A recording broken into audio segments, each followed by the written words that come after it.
ಇನ್ನು ಆಂಧ್ರ ಪ್ರದೇಶದ ಬಳಿಕ ರಾಜ್ಯಕ್ಕೂ ಕೂಡ ಹಕ್ಕಿ ಜ್ವರ ಒಕ್ಕರಿಸಿದೆ. ಚಿಕ್ಕಬಳ್ಳಾಪುರದ ವರದಹಳ್ಳಿಯಲ್ಲಿ ಹಕ್ಕಿ ಜ್ವರ ದೃಢಪಡ್ತಾ ಇದೆ.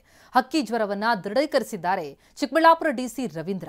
ವರದಹಳ್ಳಿ ಗ್ರಾಮದಲ್ಲಿ ಹಕ್ಕಿ ಜ್ವರ ಪ್ರಕರಣ ದೃಢಪಟ್ಟಿರುವಂತದ್ದು. ಸಂತೆಯಿಂದ ತಂದು ಸಾಕ್ತಾ ಇರುವಂತಹ ಕೋಳಿಯಲ್ಲಿ ಈ ವೈರಸ್ ಪತ್ತೆಯಾಗಿದೆ. ಹಕ್ಕಿ ಜ್ವರವನ್ನ ದೃಢೀಕರಿಸಿದೆ ಭೋಪಾಲ್ ಲ್ಯಾಬ್ ವರದಿ. ವರದಹಳ್ಳಿ ಗ್ರಾಮದಿಂದ ಕೋಳಿಗಳ ಸಾಗಾಟ ಈಗ ಬಂದ್. ಹೊರಗಿನಿಂದ ಗ್ರಾಮಕ್ಕೆ ಕೋಳಿಗಳನ್ನ ಪ್ರವೇಶದಂತೆ ಕೂಡ ಈಗ ಕ್ರಮವನ್ನ ಕೈಗೊಳ್ಳಲಾಗ್ತಾ ಇದೆ. ವರದಹಳ್ಳಿ ಗ್ರಾಮದ 1 ಕಿಲೋಮೀಟರ್ ಸುತ್ತ ನಾಕಾಬಂದಿ ಮಾಡುವಂತೆ ಈಗ ಪೊಲೀಸ್ ಇಲಾಖೆಗೆ ಸೂಚನೆ ಹೋಗಿದೆ. ಈ ಬಗ್ಗೆ ಡಿಸಿ ಮಾತನಾಡಿದ್ದಾರೆ, ಏನು ಹೇಳಿದ್ದಾರೆ ಕೇಳೋಣ ಬನ್ನಿ. ಚಿಕ್ಕಬಳ್ಳಾಪುರ ತಾಲೂಕಿನ ವರದಹಳ್ಳಿ ಗ್ರಾಮಕ್ಕೆ ಅಕ್ಕಿ ಜ್ವರ ಕಾಣಿಸ್ಕೊಂಡಿದೆ. ಅಕ್ಕಿ ಜ್ವರ ಯಾಕೆ ಕಾಣಿಸ್ಕೊಂಡಿದೆ ಅಂದರೆ, ಈಗ ಗ್ರಾಮದಲ್ಲಿರ್ತಕ್ಕಂಥ ರೈತರು ಈಗ ಸಂತೆಗೆ ವ್ಯಾಪಾರಕ್ಕೆ ಅಂತ ಹೋಗಿರ್ತಾರೆ. ಈ ಕೋಳಿಗೆ ಸಾಕಾಣಿಕೆ ಮಾಡ್ತಕ್ಕಂಥ ಉದ್ದೇಶದಿಂದ ಬೇರೆ ಬೇರೆ ಗ್ರಾಮಗಳಲ್ಲಿ ನಡೀತಕ್ಕಂಥ ಸಂತೆಯಲ್ಲೂ ಕೂಡ ಈ ಕೋಳಿ ಮರಿಗಳನ್ನು ತಂದು ಸಾಕಾಣಿಕೆ ಮಾಡ್ತಕ್ಕಂಥದ್ದು ವಾಡಿಕೆ.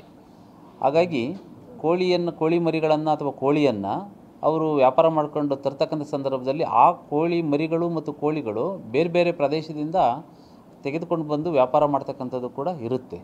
ಹಾಗಾಗಿ ಆ ಕೋಳಿಗಳನ್ನು ಏನು ವರದಹಳ್ಳಿ ಗ್ರಾಮಕ್ಕೆ ತಗೊಂಬಂದಂಥ ಒಂದು ಸಂದರ್ಭದಲ್ಲಿ ಕೋಳಿಗಳು ಅಲ್ಲಿ ದಿಢೀರ್ನೆ ಸಾವಿಗೀಡಾಗಿದ್ದಾವೆ.